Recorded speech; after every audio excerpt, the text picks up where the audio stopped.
अस्सलाम वालेकुम स्टूडेंट्स। आज हम डिस्कस करेंगे डिस्कवरी ऑफ बैक्टीरिया। ये topic 11th class biology chapter number 6 से है। इस टॉपिक में हम डिस्कस करेंगे कौन कौन से साइंटिस्ट ने डिस्कवरी ऑफ बैक्टीरिया में अपना रोल प्ले किया।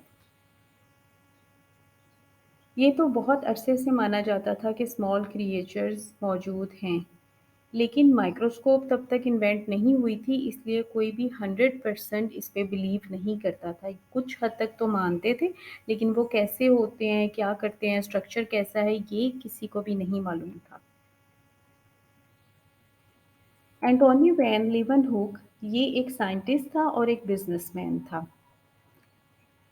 डच साइंटिस्ट था ये, और इसने सबसे पहले कहा कि माइक्रोब्स मौजूद हैं, जैसे बैक्टीरिया और प्रोटोजोआ।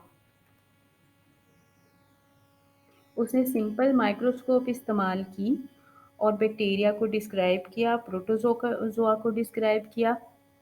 तब कैमरास मौजूद नहीं थे, तो लोगों को समझाने के लिए ये उनकी ड्राइंग्स बनाता था और उनको इसने एनिमल क्यूल्स का नाम दिया। उसने स्मॉल क्रिएचर्स को पहले रेन वाटर में ऑब्जर्व किया, फिर उसके बाद उसने कंफर्म किया इनको स्लाइवा में, विनीगर में, इन्फ्यूजन्स में और बाकी सब्सटेंसेस में। यानी उसने बताया कि ये स्मॉल क्रिएचर्स इन तमाम चीज़ों में मौजूद हैं, एनिमल क्यूल्स। लेकिन प्रोग्रेस माइक्रोबायोलॉजी में बहुत स्लो थी, क्योंकि बहुत टाइनी ऑर्गेनिजम्स थे और माइक्रोस्कोप इतनी अच्छी नहीं थी, इसलिए इस फील्ड में प्रोग्रेस बहुत स्लो थी। नेक्स्ट साइंटिस्ट है लुई पास्चर। ये एक फ्रेंच केमिस्ट था और माइक्रोबायोलॉजिस्ट था। इसने 3 फील्ड्स में बहुत ज़्यादा काम किया, वैक्सीनेशन में, फर्मेंटेशन में और पास्चराइजेशन में। इसने ये कहा कि माइक्रोब्स मौजूद हैं, फर्दर इसने कंफर्म किया। उसके बाद इसने माइक्रोबायोलॉजी और मेडिसिन्स में बहुत ज़्यादा काम किया। इसकी मेन अचीवमेंट क्या है? इसने वैक्सीन बनाई एंथ्रेक्स, फाउल कोल्रा एंड रेबीज की। ये शॉर्ट क्वेश्चन भी है। फाउल कोल्रा क्या है? ये एक कॉन्टेजियस बैक्टीरियल डिजीज है बर्ड्स की। एंथ्रेक्स ये सीरियस इन्फेक्शन है, gram positive rod shape bacteria यानी बैसिलस की वजह से होती है, एनिमल्स को ये डिजीज होती है।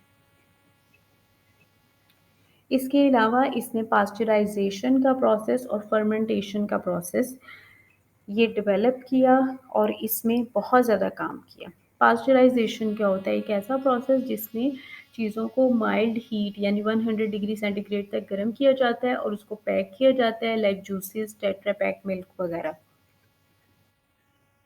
फर्मेंटेशन क्या है? एक ऐसा मेटाबॉलिक प्रोसेस जिसमें कार्बोहाइड्रेट यानी स्टार्च या शुगर को अल्कोहल या किसी एसिड में कन्वर्ट किया जाता है। For example yeast. Yeast fermentation करती है, उससे एनर्जी हासिल होती है, वो क्या करती है, कार्बोहाइड्रेट को या शुगर को अल्कोहल में कन्वर्ट कर देती है। बैक्टीरिया भी फर्मेंटेशन करते हैं, ये भी कार्बोहाइड्रेट को लैक्टिक एसिड में कन्वर्ट कर देते हैं।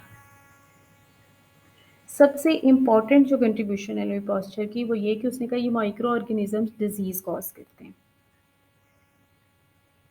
नेक्स्ट साइंटिस्ट है रॉबर्ट कोच।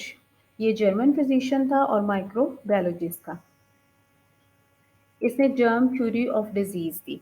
ये मेन पिलर है माइक्रोबायोलॉजी में, जर्म थ्योरी ऑफ डिजीज, और बहुत इंपॉर्टेंट शॉर्ट क्वेश्चन भी है। उसने आइसोलेट किया रोड शेप बैक्टीरिया यानी bacilli from the blood of sheep that had died of anthrax. इसका मतलब है कि सबसे पहले जिसने बैक्टीरिया आइसोलेट किया था वो रॉबर्ट कोच था। उसके बाद उसने बैक्टीरिया डिस्कवर किया जिसकी वजह से टीबी यानी ट्यूबरक्लोसिस और कोलेरा होता है। टीबी क्या है? ये बैक्टीरियल इन्फेक्शन है, spread through inhaling tiny droplets from the cough or sneeze of an infected person. Infected person जब sneeze करता है तो उसकी sneeze के थ्रू ये बैक्टीरिया एक ऑर्गेनिज्म से दूसरे ऑर्गेनिज्म में ट्रांसफर हो जाता है। ये लंग्स को इफेक्ट करती है, इसके अलावा बॉडी के डिफरेंट पार्ट्स को इफेक्ट कर सकती है। ये डायरियल इलनेस है कोलरा, ये भी एक बैक्टीरिया की वजह से होती है, और किस बैक्टीरिया की वजह से होती है? विब्रियो की वजह से होती है। इसके अलावा जो मेन इसकी कंट्रीब्यूशन है वो जर्म थ्योरी ऑफ डिजीज़ है। जर्म थ्योरी ऑफ डिजीज़ के 4 मेन पोस्टुलेट्स हैं, 4 इंपॉर्टेंट पॉइंट्स हैं। सबसे पहला point, a specific organism can always be found in association with a given disease. जो भी डिजीज़ है वो किसी न किसी ऑर्गेनिज्म की वजह से होगी। The organism can be isolated and grown in pure culture in the laboratory. उस ऑर्गेनिज्म को, अगर एक पर्सन को सपोज डिजीज है, उसका ब्लड लेके उसके ब्लड में से उस ऑर्गेनिज्म को सेपरेट किया जा सकता है और उस ऑर्गेनिज्म को लैब के अंदर ग्रो किया जा सकता है और उसका प्योर कल्चर यानी उसकी काफ़ी सारी कॉपीज उस जैसे काफ़ी सारे ऑर्गेनिजम्स लैब में डेवलप किए जा सकते हैं, रिप्रोडक्शन करवाई जा सकती है उसकी। Third point, pure culture will produce the disease. और वो जो लैब में प्योर कल्चर बनाया था, अगर वो इनोकुलेट किया जाए किसी सस्पेक्टेबल एनिमल को, यानी ऐसे ऑर्गेनिज्म को या ऐसे एनिमल को जिसको वो डिजीज हो सकती है, तो उसमें वो डिजीज कॉज कर देगा। It is possible to recover the organism in pure culture from experimentally infected person. और जिसको डिजीज हुई है उसके ब्लड से अगेन उसको हासिल किया जा सकता है। दोबारा इसको रिवाइज करते हैं जर्म थ्योरी ऑफ डिजीज को। किसी भी डिजीज के साथ एक स्पेसिफिक ऑर्गेनिज्म एसोसिएटेड होता है, उस स्पेसिफिक ऑर्गेनिज्म को लैब में ग्रो किया जा सकता है। लैब में जो ग्रो किया वहाँ से किसी भी पर्सन को जो ससेप्टेबल हो, जिसको डिजीज हो सकती हो, उसको डिजीज करवाई जा सकती है और जिसको डिजीज हुई है वहाँ से दोबारा वो ऑर्गेनिज्म हासिल किया जा सकता है।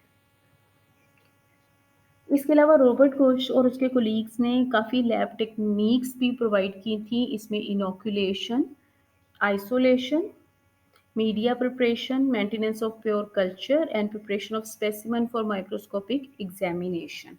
ये तमाम लैब टेक्निक्स कोच और उसके कोलीग्स ने इन्वेंट की थी। इसके साथ ही आज का टॉपिक ख़त्म हो गया। Thank you for watching.